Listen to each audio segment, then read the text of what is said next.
Hello and welcome. We delve into forbidden archives often, sifting through the detritus of forgotten worlds. Tonight we've unearthed something special, a rare and unsettling transmission from a master chronicler of the bleak and the broken. We are honored to present a piece contributed by the incomparable Caleb Stokes. The following is the first chapter of Performance, a novel set in the world of red markets, a game of economic horror.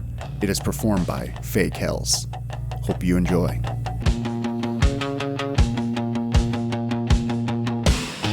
First shift. Chris is a no-show. Again. Deborah has another court date. The baker is the sole black smock haunting the little alcove of the prep area. The most disappointing exhibit in the zoo that lines the exterior of Organic Mart's labyrinth of shelves. The loneliest of food preparation animals on display to the parade of customers and carts circling the store.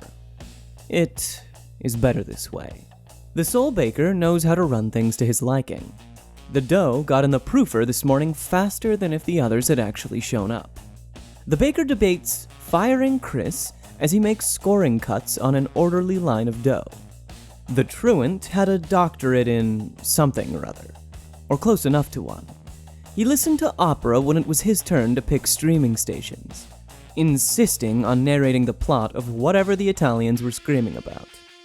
But, for all his lessons, Chris was nearly as useless when he showed up to work as when he skipped. It had been months, and the man still couldn't tell the difference between baguette and ciabatta. Some teacher, no doubt. Another cut adjunct falling down the ladder after the education default. The baker had known when he hired Chris it was temporary. The man was only there until he managed to grab something to arrest his fall, or until the gravity of the economic collapse sucked him down into some even deeper strata of class. Either way, not many settled to the bakery's level of scud work sediment. The job hovered in that odd liminal space, too skilled for a summer job, too comfortable for a vocation, too demeaning for a career. It took practice to survive in that space between, and the baker had been treading the water since dropping out. Chris's type either sank completely or floated back to wherever they came from. Firing him would expedite the inevitable, but then the baker would be stuck finding and training another. He was also unsure if he could fire someone, according to the org chart and his own morals. He'd worn the black manager's smock for barely 2 months, exchanging the cartoonish white chef's hat required by HR for a more dignified matching skull cap. Besides his clothes showing more flour at the end of the day, the promotion had been like any other he'd ever received. More work, and not much besides. But at least he was finally on day shift.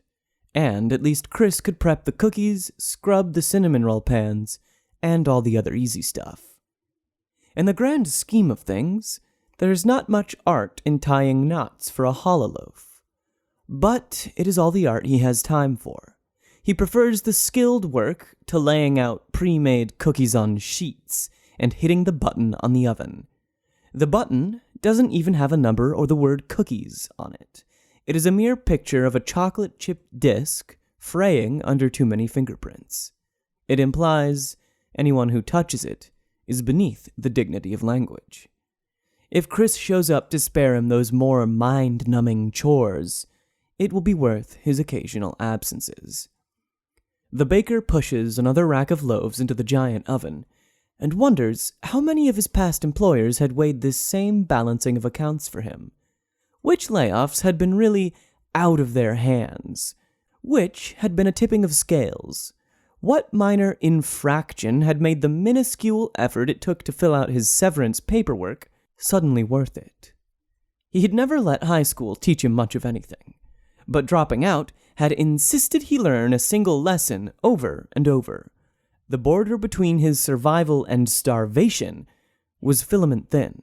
He dangled like a worm hooked by the debit card in his back pocket, and a thick, invisible line drew taut and shot up into the sky where it was held by God or the economy or yet another thing the boomers had fucked up before they finally died.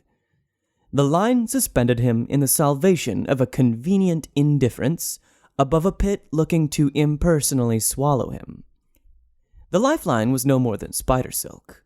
It could shift with a breeze or incautious breath. It was true now, even in the rarefied air of shift manager, that the line twitched like its masters were trying to lure something up from below to bite at him. He kept his head down and did the work of 3 people for the pay of half of 1.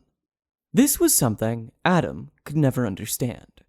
Survival by mere sufferance wasn't something the baker's husband would ever accept. And it wasn't news the baker had the heart to break. The man lived in a world of auditions, open mic nights, and waiting tables. Even with those meager shifts at fast casual restaurants, Adam seemed to think he was getting paid in anecdotes to relate on some future talk show, rather than tips. He dreamed as if no one had ever tried it before. It was lovely in person. But the baker had married a post-millennial cliché. A jaded kid that looked at the future, saw the same desert as everyone else, and kept on repeating his kindergarten answer to the question, "What do you want to be when you grow up?" Because he was out of ideas. Why give up on becoming an astronaut, or a rock star, or an actor, when you knew you were really going to grow up to be nothing? Why not shoot for more than a full belly and a paid utility bill when you were destined to fall short of everything? Laying out the donuts now, their frozen clink against buttery pans, as methodical as water torture, the baker wishes he could have stayed that morning. Adam was never happier than when his fantasy was indulged, and the baker never more at ease than when he wasn't challenging his husband. The truth, acknowledging their paycheck-to-paycheck reality, he knows these are the things that will make Adam let him go. The secret performance rubric of his love's manager. The clear line beyond which waits his severance. But the fantasy had grown dark that morning. Adam had let his dreaming go paranoid again. He thought the zombie nonsense on the internet might be real. He was concerned about contagions at the very least. Why not play it safe? Stay in bed. The baker could not indulge. Not when they were deeper in debt than ever since Adam's uninsured emergency appendectomy. Not when their Bible thumper landlord was looking for an excuse to kick the sodomites out of 14A. He couldn't afford to lose this job on account of more sensational news. Just like he couldn't move to Canada when Hunter was elected. Just like he couldn't feel the smile on his face when he told Adam it was all going to be okay. Playing hooky was one thing, but there was no fun to be had trapped in an apartment with an underemployed conspiracy nut. It wouldn't even matter if Adam was right. The baker had been doing this long enough to know idiots would still go out for gluten-free scones during the apocalypse. Their livelihood would still be in jeopardy if he weren't there, making a show of tossing dough for the cart pushers like a performing seal in a glass enclosure. He'd left the bed at 4 a.m. despite protests. He'd feigned going out of some sense of duty he didn't feel, fulfilling a need no one really had of him. He sat by Adam in the bed and explained the whole viral campaign was nothing more than kids with memes, no doubt dog-whistling fourth-wave Nazism or something equally impossible to understand if you had a damn job to do. The salaryman excuse was better than admitting they couldn't make rent this month. The customer service bell behind him rings. He feigns deafness for a moment to suppress his exasperated sigh. Customers, most of all. Chris is needed to deal with the customers. The baker needs people to shield him from other people. It occurs to him that this is the most managerial thought he has ever had. The bell again, seconds later. Always a good sign. She's rich enough to shop at 9 a.m. on a weekday morning. She's fresh from the gym, her hair done up in a ponytail, and held with an athletic headband that costs more than his jeans. A CrossFit cut bicep supports a baby in one of those new U-cradle carriers, the ones with the holographic mobiles and Wi-Fi monitoring. She could afford the personal trainer and the daycare, and the Dr. Spock recommends techno bullshit.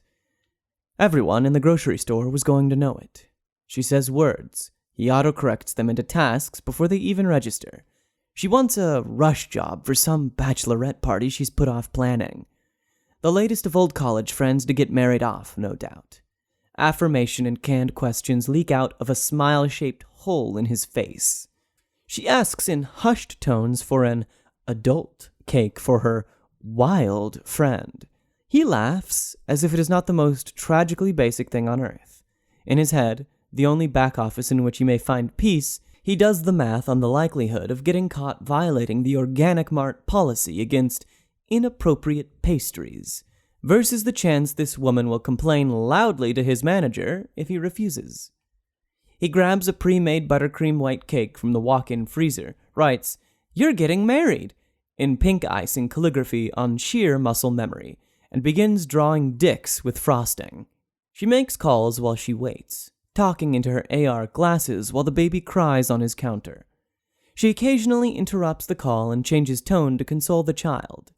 It's the same sing-song voice she uses to critique his piping, reminding him she's watching. Mommy is there. He accepts her suggestions with subservient playfulness, as if disarming some great affront she might have been made to the artistic integrity of a minimum-wage supermarket baker. As he moves to frame the edges, he learns it has been too effective. His failure to butch it up and feign more discomfort with a task has registered. She's imagining some sort of friendship now, suddenly in between calls and making small talk. Now, she sees more than the customer and the baker, the master and the slave. Now they're girlfriends, shouted without irony, and "Can't you make it more veiny?" as she's telling whoever's on the next phone about the cool gay guy decorating what's-her-face's cake. He smiles and draws genitals on command. Other customers walk past his open-air workstation and laugh. Because of course they would laugh. And he imagines her dying. All of them dying. Because of course he would. Who would not? She's merely the latest target of this daydream, and special only in that regard. He gave many customers the same treatment, on most days. His favorite scenario is flooding. A rumble comes from the front of the store. She turns dramatically towards the noise, and his dream cuts from POV to a reaction shot of her face as the tidal wave comes washing through the cereal aisle. Psychic cinematography for Schadenfreude. He rescues the baby somehow, because he's not a monster, and why not? They survive atop the proofer unit as the flood rages past, redeeming his useless skill set and morality all in one swoop. In the end, the customers in the store are gone, washed away clean like always. Things go fuzzy here as they always do, but the disaster provides him with exactly $1 million, as all fantasy trauma must. He raises the child with Adam on their newfound wealth.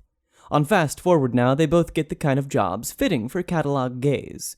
Jobs like architect or brand manager or junior vice president of something paid vacation. Everything ends happily ever after as they pose for photos, taken by no one, in the vaguely Pacific Northwestern rural settings of his imagination. His fire scenario ends the same way. The alien invasion as well.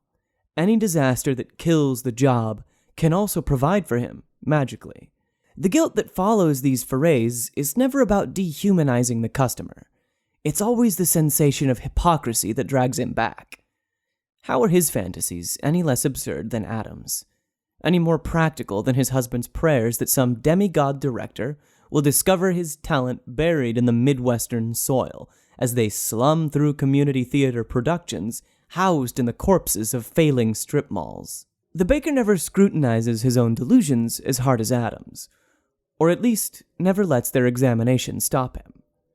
An effortless act of God, instantly fulfilling his dreams, is the only cure imaginable for a life of toil slowly emptying them out. Zombies are in the rotation, of course. The undead have eaten many people at the counter in his mind. He likes the films, he likes the guns they feature, and there can't be enough he never has to explain to Adam why he'll put them on as they binge their exhausted evenings into oblivion. Not today, though. Not for this woman shooting her UPay debit beam at his register to pay for her dick cake. It feels too trite because of all the blight nonsense on the internet lately. So he sticks with the old standard, the cleansing flood. There's a scream he thinks he hears. Some sort of clatter as glasses fall from shelves. The faint echo of an apology down the empty morning aisles. One that sounds too sincere, but all of it is... it's something else. Any number of something else's that need not distract him from boxing the cake. It is not his apocalypse. The world never acknowledged his mental rehearsals for its ending. Cartoon corpses don't claw their way through the linoleum of the grocery store. His mind's camera doesn't tastefully cut away as they eat the bourgeoisie. He doesn't flee through the store's aisles, gathering imperishable foodstuffs and shotguns they do not sell. He doesn't jump into the Dream Logic Mad Max vehicle waiting in the parking lot. He doesn't arrive to Adam's inevitable rescue with a torn shirt to show off his inexplicable case of sudden onset abs. None of this happens. This isn't a workday dream coping mechanism. Wished-for apocalypses don't flash before his eyes any longer. He's inside himself. The woman is finally leaving. He's about to go back to the ritual of daily prep. He needs to check the bread. The register screen confirms that the woman paid for her ridiculous cake. He looks up at her for what should be the last time ever. He regurgitates the same, "Come back and see us again." He gives everyone before they dissolve back into the great, faceless mass of need and toil that trickles past his station all day. But the woman is not alone. She's looking at another man suddenly standing before the counter, breaking the queue. His nose bleeds. He stares back at the woman like a drunk. She gets out, "Are you?" He grabs the baby carrier off the glass display case and whips it across the aisle. It hits an end cap made from cases of beer with the speed of a pitch. The baker expects cries, but there's only the nauseating sound of hollow plastic pieces sliding across the tile. A red stain drips down the sharp corner of a 32-pack. The woman says nothing. The baker says nothing, hands frozen above the cake. The two of them wait longer for cries that aren't coming. Seemingly together, they search for something to say or do. The stranger speaks for them. A geyser of blood erupts from his mouth as he screams. Why? It is a good question. The crimson froth spewing from him hits the woman in her face and runs down the cupcake display case. The baker notes that he will have to clean that. Then the strange man's hand is in her eye. In her eye. Up to knuckles and dumbly tugging. The other grabs her ponytail and comes away with scalp. She doesn't shout, it's more of a scoff, as if she disapproves of his technique. She pedals backwards and trips over the sale display of pumpernickel that's about to expire. The thing, pounces on top of a stack of crates and prepares to dive into her pile of tangled limbs. He's asking the question still, over and over, but they keep getting further from an answer. Conrad, the ex-football player from the deli, comes running around the corner aisle and into view, a meat cleaver in hand. The man seems ready to fight the thing until he locks eyes with the baker, standing dumbfounded. The baker still has a receipt outstretched in one hand, as if his blood-soaked co-worker might need it. The contextless nature of the scene dulls the butcher's enthusiasm. He flees back around the corner to his station. The stumbling, uncertain steps of his retreat seem of great interest to the thing on top of the crates. It chases after. Everywhere around the store, more apologies and questions bubble up. Everyone seems sorry about all this, whatever it is. The baker stands there, frozen by the shame of a dream come true. He does not know how long, but his clock starts running again when the cake woman rises up from where she fell. Through a mouth of blood and broken teeth, he hears her whisper, "Is he okay? Is he okay? Is he okay?" She looks around frantically with a blood-smeared eye, ignoring him behind the counter, ignoring the baby carrier on its side, blood pooling beneath it. Her voice sounds concerned, but he can't believe it. She's not looking for the baby. She doesn't want anyone to be okay. Not anymore. He backs up, opens the walk-in freezer, and steps inside. The metal door shuts with a soft hiss. It's as if he's forgotten an ingredient. The baker stays there, feeling his tears freeze as he listens to the flood finally wipe the store away.